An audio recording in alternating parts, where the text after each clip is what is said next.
that the buck stops with you. As the Chief Empowerment Officer, as Brock started out that video today, the funny thing that Brock doesn't know is I remember him that size. And then I didn't see him for several years, and then he reached out to me, and I'm like, dang, we got on a Zoom, and he's on the beach. I'm like, well, his woman's got him on the treadmill, okay? Good job, by the way.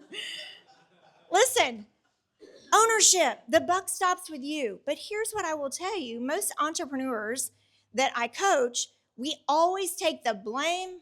We don't take the victory. You have to celebrate the victory. How do you get out of bed every day if it's a dreaded nightmare to go in and get your teeth kicked in tomorrow? Listen, at some point in time, I'm shutting down. I'm going to go get a cocktail or a cup of coffee and I'm done, right? You get the victories too. Good CEOs celebrate the victory. The next one on there is strategic thinker. I love strategic thinking. I do this with a lot of companies that I work with. I go in, I spend a whole day, 15 minutes interviewing every single employee. What do you love about your job? What needs to be better? Notice I didn't say broken. Notice I didn't say failure. What needs to be better? And then I go to my hotel room for about 4 hours and I put a strategic plan together that says, hey, 4 people said this is an issue. How do we fix it? Little tweaks, not throwing the baby out with the bathwater, little tweaks to fix that. That's strategic thinking. Now, most of us as high D personalities are squirrel chasers. How many are you a squirrel chaser? Oh my goodness, me too.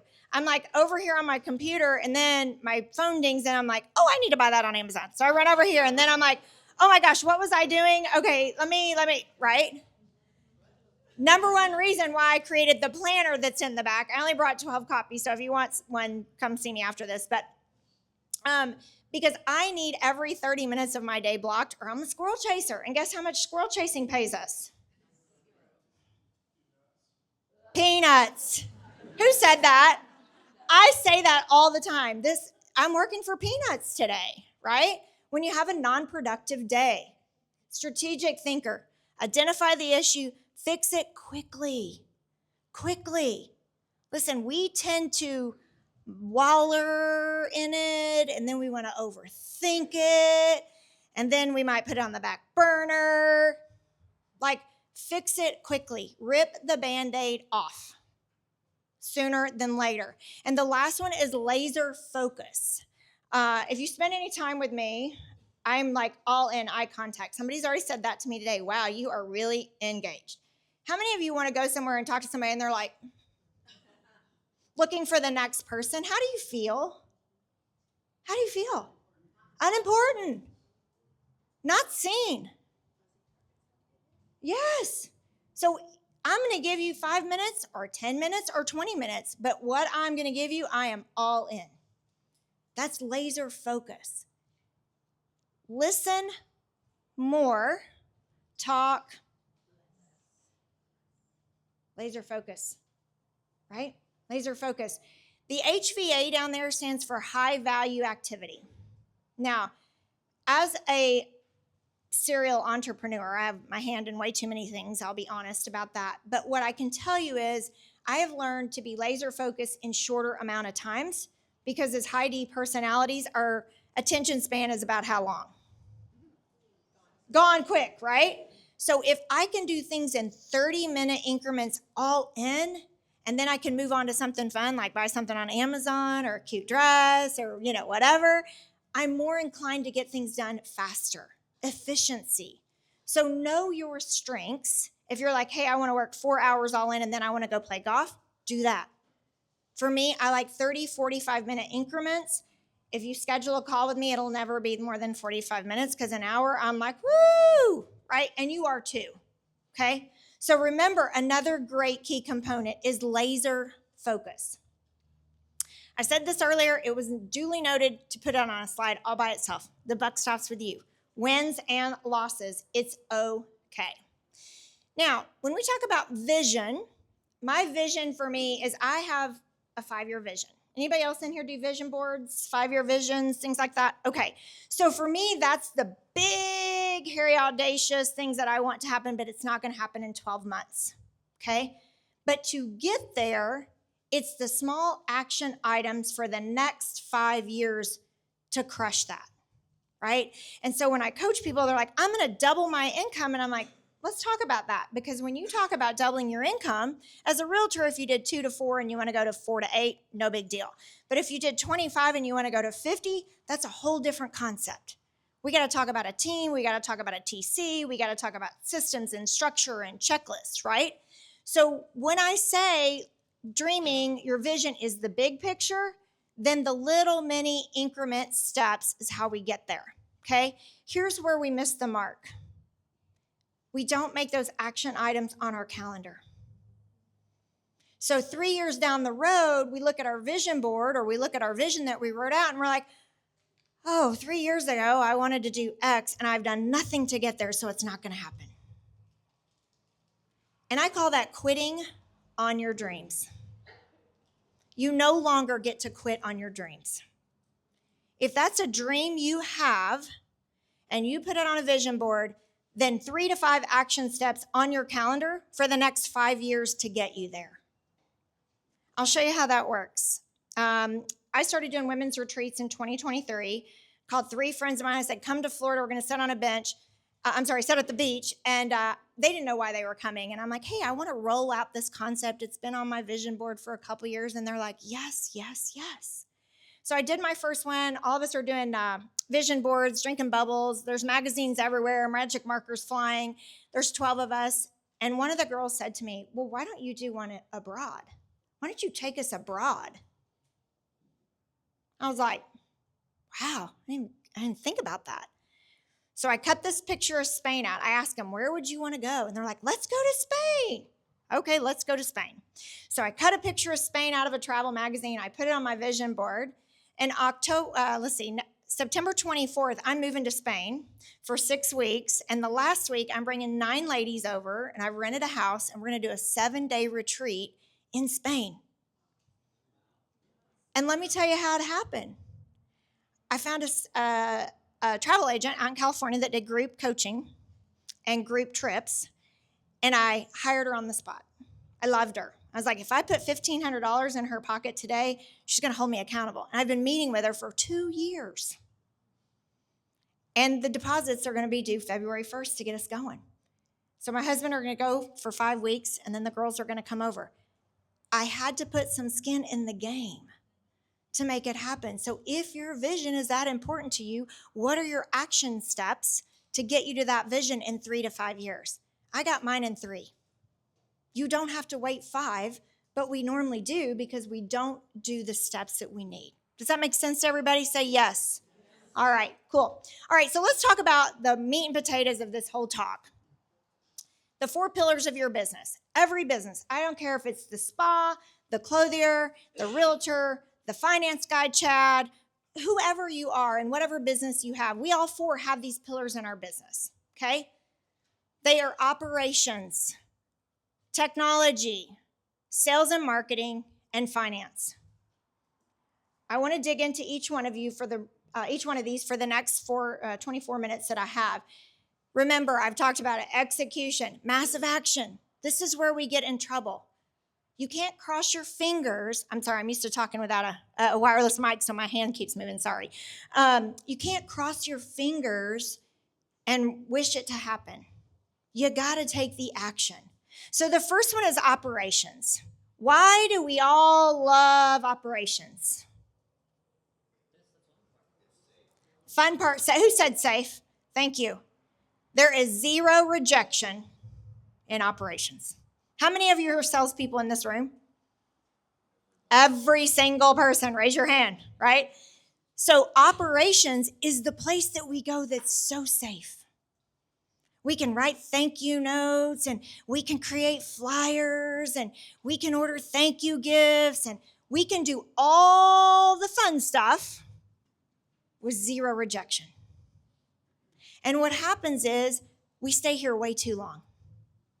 And then about 3 o'clock in the afternoon, we're driving home or going to get our kids, and we're like, dang, I didn't do any business today. That's because this is the safe space, as this gentleman said.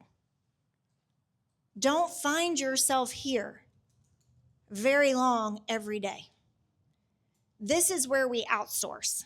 This is where you can pay someone $7 an hour as a virtual assistant, AI $25 a month that will create just about anything you need, right? For $25 a month, or a part-time assistant, or share a TC with somebody else in your office. This is the easiest one to delegate because it is and I don't take this disrespectful, it's the lowest entry of our job.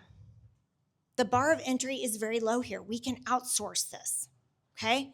So what I recommend, if you are stuck and in a hamster wheel here, create your to-do list of what are these things, whether it's a checklist, whether it is a tool you need, hiring that person. Block that time every single day in your schedule, and every day it should be less and less and less.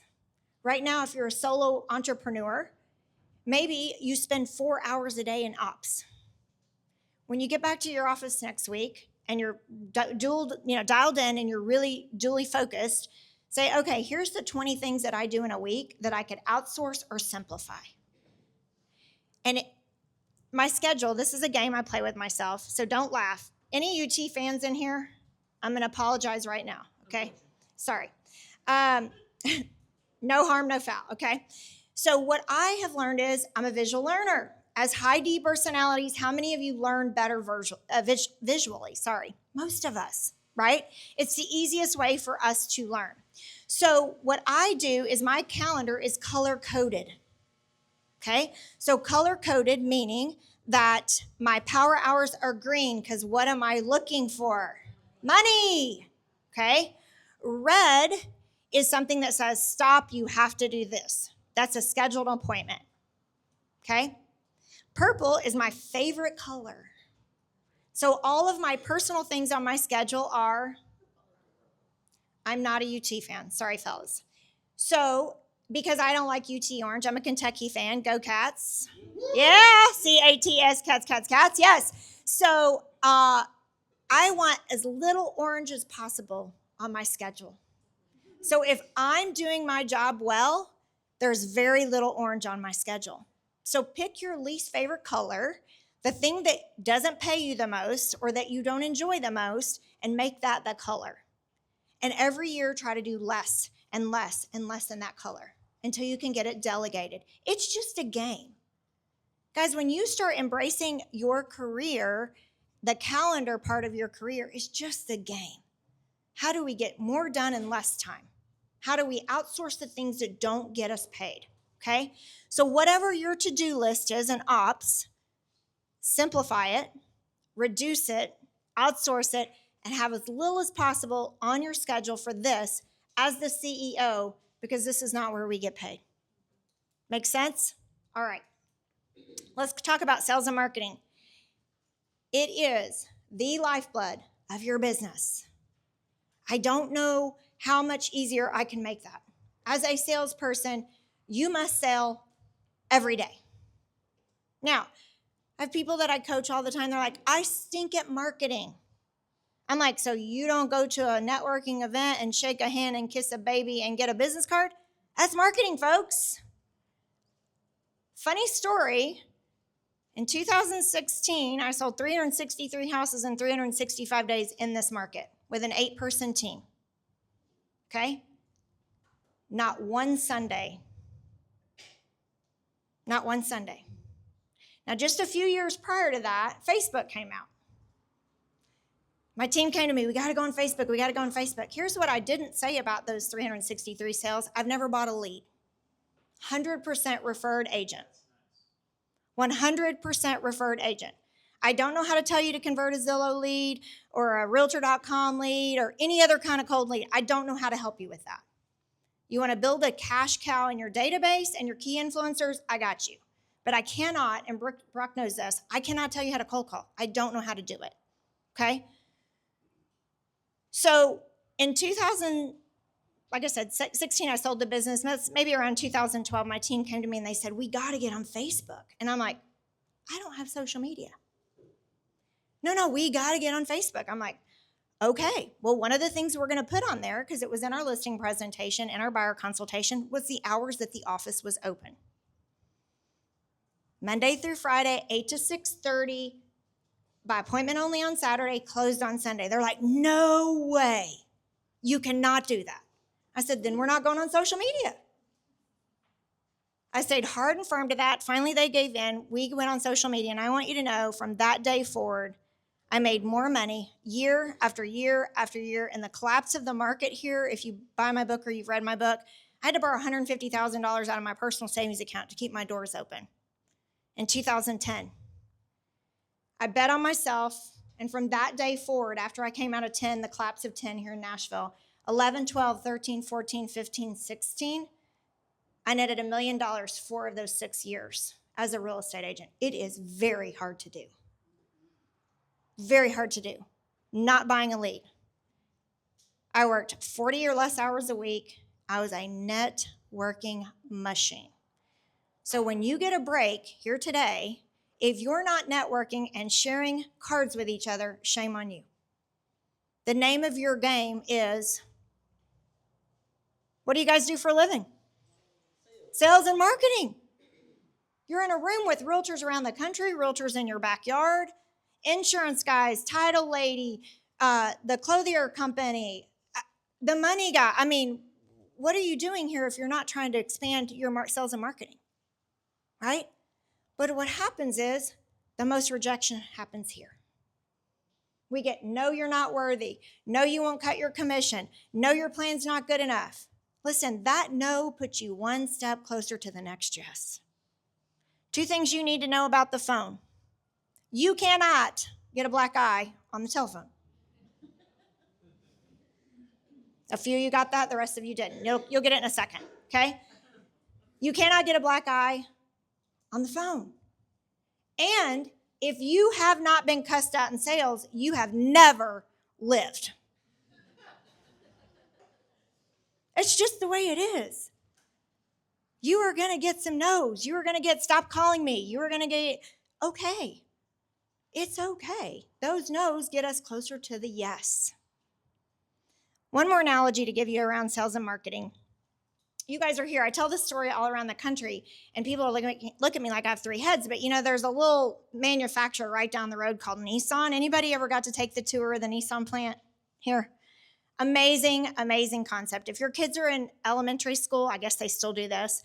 My son went to Ezel Harding and then went to Central Magnet in Murfreesboro. And several times when he was growing up, we got to go to Nissan to tour the manufacturing. And at that time, they were making the Frontier truck.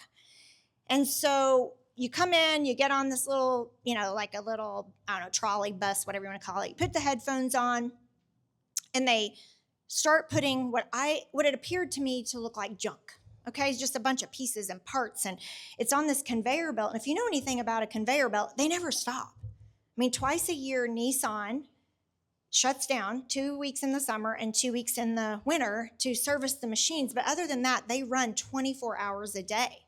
Okay, and so it looks like this junk's going on, and then it just keeps going on the conveyor belt, and we're following the conveyor belt through the entire plant. And before you know it, that junk becomes the motor. And you're like, wow, that's pretty incredible. From there, you start seeing these paintings happening. They're spray painting like the bumpers and the fenders and the truck bed, and they all come out of the ceiling, and they drop down on the truck over the top of the motor, and now you got a vehicle, and you're like, dang. We're putting ourselves in these vehicles, and they're made in split seconds. It's unbelievable. And then they get to the back, and they zip the little tires on, and somebody jumps in that automobile and pulls it out the back of the Nissan plant. And after seeing that a couple of times, I was like, it's kind of like real estate, kind of like sales. There's stop number 1, and that's product. That's those pieces and those parts, the things that you're willing to do to generate leads to work. These are your open houses. These are your calls. These are your door knocking. These are whatever you are doing to get product on your conveyor belt. That's stop number 1. Stop number 2 is service. This is where we write the contract, we negotiate the repairs, the appraisal happens, all of the minutia that we get sucked into because there's little to no rejection right here, right? Okay. And then we go down to stop number 3, and it's closing. We show up with the S on our chest, coming in hot, great closing gift. We're like, woohoo, wonder agent. And we look back down there to stop number 1. Who's down there? If I'm at stop number 3, who's at stop number 1? No, who's down there working my business? If I'm down here, no one. No one.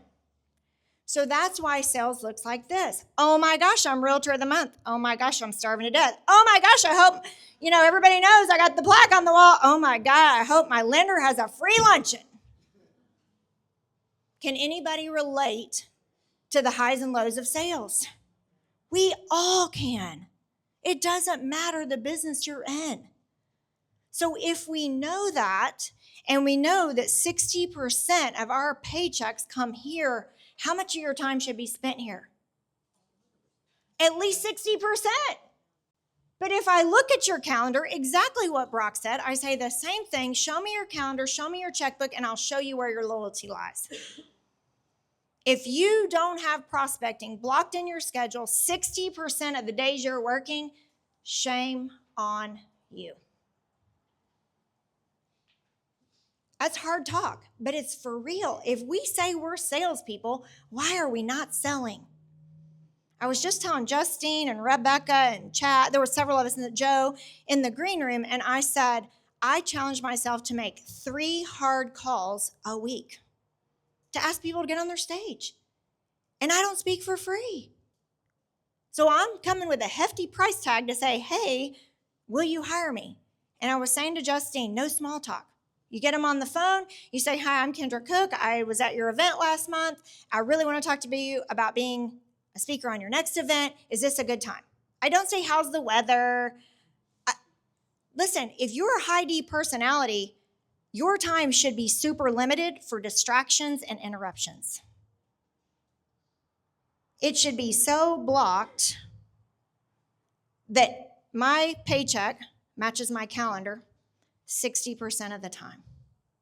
Now, I got to do this 20, 30% minutia if I don't have an assistant. Makes sense. And then this 10% down here is pretty easy. This is the victories. This is when you post your pictures and your raving reviews and your testimonies. But we like to stay here because dang, it's easy right here. I get it. This is the lifeblood of your business. If you don't take anything away from me today, know that you need to spend more time in stop number 1 if you want to make $1 million as Brock challenged us to do. All right. 3 steps to your sales process. This goes for everything that you do in your life around sales. There's 3 steps. How many of you have been with us, me and Rebecca, on our Find Out Friday? Okay, so you guys have probably heard this, but there are 3 steps to every sales process. The first one is preparation. This is where you get prepared to go on the presentation. The next one is presentation. You give the presentation, buyer consultation, sell me on a new blouse or a new jacket for the lady in the clothing line in the back. And then follow up. Raise your hand if your weakest is in the preparation. Okay, a couple of you, okay?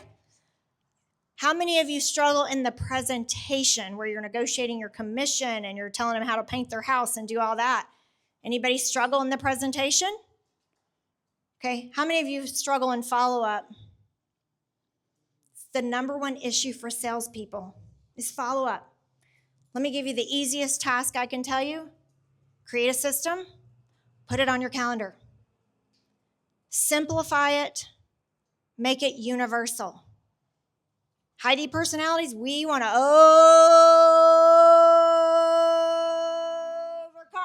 everything. Anybody relate with that? It was game changer for me when I got in coaching. They said, you simplify your process, you can sell more houses. So I went from 200 to 276 in a year. Is that a lot of houses? 76 more houses, is that a lot? Yeah. Simplify your process. When you say, I'm too busy, what you're saying is, I don't care about that.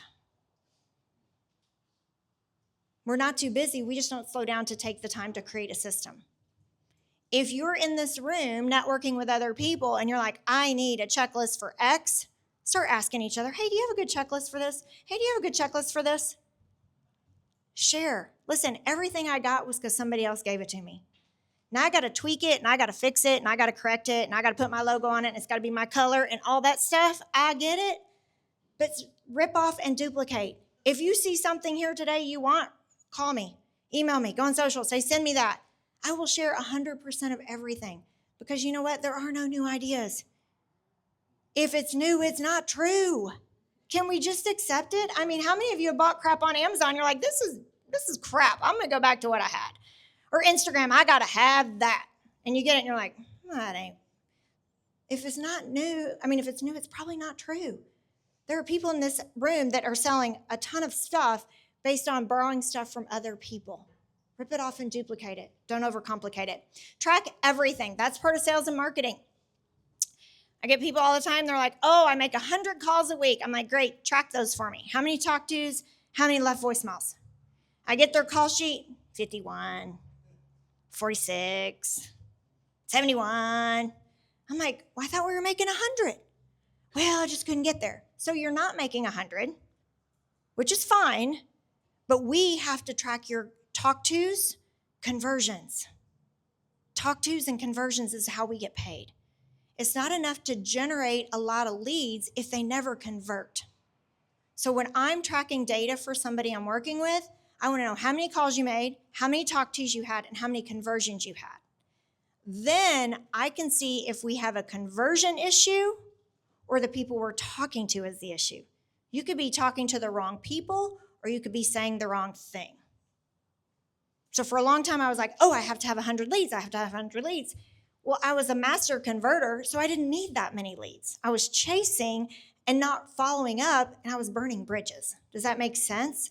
So if you have a number in your brain of, I have to have this many leads, and you don't know where they're going or what you're doing because you're not tracking them, you may be burning yourself out for all the wrong reasons. Make sense? All right. Technology. I will spend no time on this because I suck at it. But what I will tell you is the reason I stink at it is because I get sucked in and I'm not efficient at it. And so what I have learned is I need to outsource things that I'm not good at.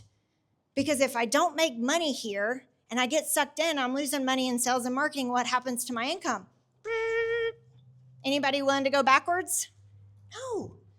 So what I will tell you about technology, it can be our biggest ally. I love it. I have a company that does my social. If you follow me, they do great things, but it can also be an enemy. And it was an enemy for me for a really long time. So if you don't have a great CRM, start there. People say to me, which one do you use? The one you will use. That's the best CRM. I use Outlook. I used Top Producer for 20-something years. I went into Salesforce, spent a ton of money. And now I use Outlook, and guess what? It works just fine. I can print labels from there. Do not go buy a Salesforce or whatever CRM if you're not going to use it. It doesn't matter what you have if you don't use it, right?